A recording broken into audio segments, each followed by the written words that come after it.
Olá, caros amigos internautas que nos acompanham pelo canal da Cevic. É um prazer enorme estarmos aqui fazendo esse primeiro vídeo específico para a Cevic, onde nós iremos, de uma forma muito breve, muito rápida, fazermos uma reflexão acerca do tema A Existência de Deus. Tema esse até sugerido pela nossa companheira Rosângela, onde oportunamente nós estamos vivenciando momentos difíceis de muitas reflexões e em muitas das vezes algumas pessoas até diante de grandes desafios duvidam da existência de Deus. Em O Livro dos Espíritos, Kardec faz um questionamento perguntando onde se encontrar provas da existência de Deus. E eles respondem num axioma que aplicais às vossas ciências. Olhai tudo aquilo que está na natureza e verificai. Se não foi feito pelo homem, com certeza foi criado por Deus. Então é uma relação fácil de nós entendermos isso. Mais especificamente, poderíamos aqui colocar 4 situações onde nos dá a oportunidade de compreender Deus de uma forma mais ampla. O primeiro deles é pela razão. O ser humano é dotado desse sentimento de inteligência que nos dá a razão, ou seja, a oportunidade de avaliar aquilo do que é certo, do que é errado. Então, esse senso de razão, essa sensibilidade de escolhas já nos difere dos animais. Se nós pegarmos a questão, por exemplo, de número 621 de O Livro dos Espíritos, Kardec pergunta: onde está escrito a lei de Deus? E eles respondem: na consciência, ou seja, já está dentro de nós. A partir do momento que nós nos reconhecemos seres ainda imperfeitos, num processo de crescimento e de transformação, obviamente nós vamos reconhecer no Criador esta perfeição. Então isso difere nós, seres humanos, dos animais, que é o segundo ponto que nós poderíamos colocar aqui de forma muito tranquila, que dá para se compreender as provas da existência de Deus no instinto dos animais. Esses animais que na realidade não erram, eles agem, mas agem pelo instinto. E o instinto nos dá, ou dá a oportunidade aos animais de serem até diferentes. Eu me lembro de uma passagem onde alguém reclamando para Chico e faz uma observação de que fulano de tal é tão ruim ou às vezes até pior do que um verme. E Chico faz uma observação: não diga isso, meu irmão. O verme, ele não erra. E a pessoa não compreendeu. Mas não compreendeu porque não tem esse pensamento mais abrangente. O que Chico estava querendo dizer é que os animais agindo por instinto e o verme também agindo por instinto, esse instinto é direcionado, então ele jamais erra. Nós erramos.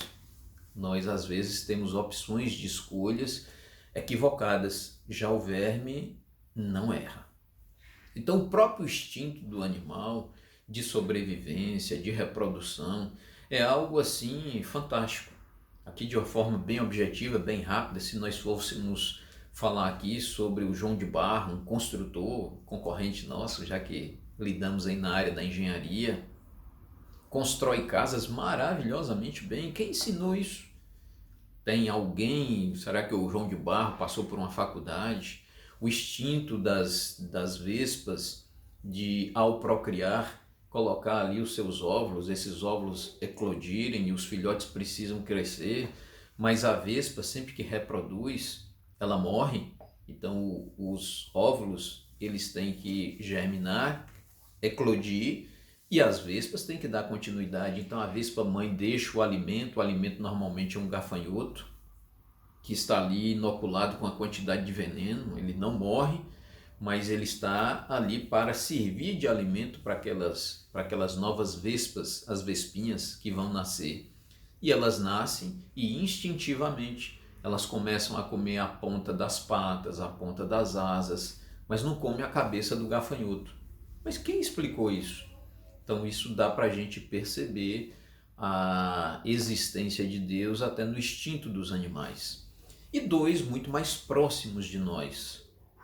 Nós temos a condição de compreender a existência de Deus olhando para o macrocosmo, ou seja, a perfeição do universo, que funciona muito melhor do que qualquer relógio suíço, ou o melhor relógio suíço. Então o universo é perfeito. Os próprios movimentos do planeta Terra, o movimento de rotação, o movimento de translação, as distâncias entre o Sol e a Terra, as distâncias entre a Terra e a Lua, são medidas perfeitas, que se alterar essas distâncias em 10%, inviabiliza a sobrevivência no planeta Terra. Se nós encurtássemos a distância da Terra à Lua, nós teríamos marés aí de 30 metros, nenhuma cidade costeira sobreviveria. Se nós aproximássemos o Sol um pouco mais, em 10%, né, de distância à Terra, a temperatura seria tão elevada que inviabilizaria a existência do ser humano na superfície do planeta Terra. Mas quem coloca essas distâncias perfeitas?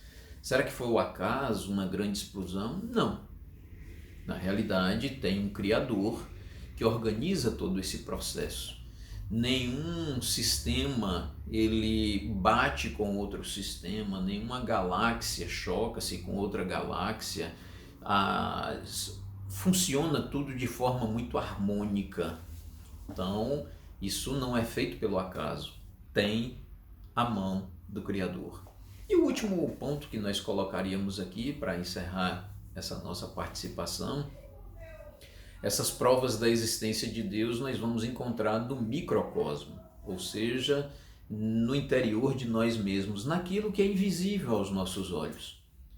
E nesse momento nós temos a prova cabal disso, onde um vírus está causando essa turbulência em todo o planeta Terra, mas é algo invisível aos nossos olhos. Então, nós estamos falando de um microcosmo.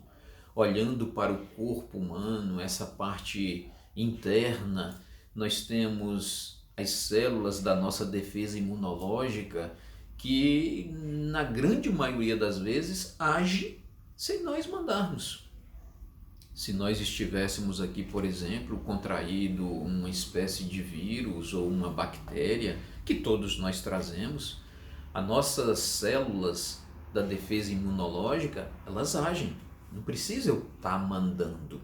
Vai lá, mata o vírus, elas agem. Mas agem por eu mandar? Não. É uma forma que o corpo humano encontra, mas que tem uma funcionalidade, tem um comando, e esse comando, na realidade, são os processos espirituais que todos nós passamos. Então nós encontramos essas provas da existência de Deus, tanto no micro, como no macro, quanto na razão, quanto ao instinto dos animais. De uma forma muito breve, de uma forma muito rápida, para que a gente possa compreender, inclusive, o momento em que nós estamos vivenciando. Momentos, eu diria que extremamente difíceis, porque requer de nós um pouco mais de paciência, um pouco mais de compreensão, de tolerância, de carinho, um pouco mais de gesto de caridade tão necessário em tempos difíceis. Então, quando nós temos essa condição de entendimento, de compreender que há essa dinâmica de um Criador, nós também vamos compreender que esse Criador ele nunca nos abandona e dessa forma sempre deixa à disposição para todos nós o seu Filho dileto, que para o nosso caso, no planeta Terra, é o Mestre Jesus. Também invisível aos nossos olhos, mas que sem dúvida alguma se faz sempre presente. Então, em momentos de desafios que nós estamos vivenciando, vamos recorrer ao recurso da prece, a essa fé raciocinada de que nada ocorre por acaso, de que nós vamos sair desse processo todo muito melhores, com novos hábitos, com o sentimento de compartilhar com o outro de uma forma muito mais efetiva diante dessa reclusão do contato físico. Então são processos educacionais necessários, já que nós estamos vivendo em um planeta de provas e também um planeta de expiações. Mas é como eu sempre gosto de finalizar, o barco não está à deriva, tem alguém no leme, e esse alguém é Jesus. Muita paz e até outra oportunidade.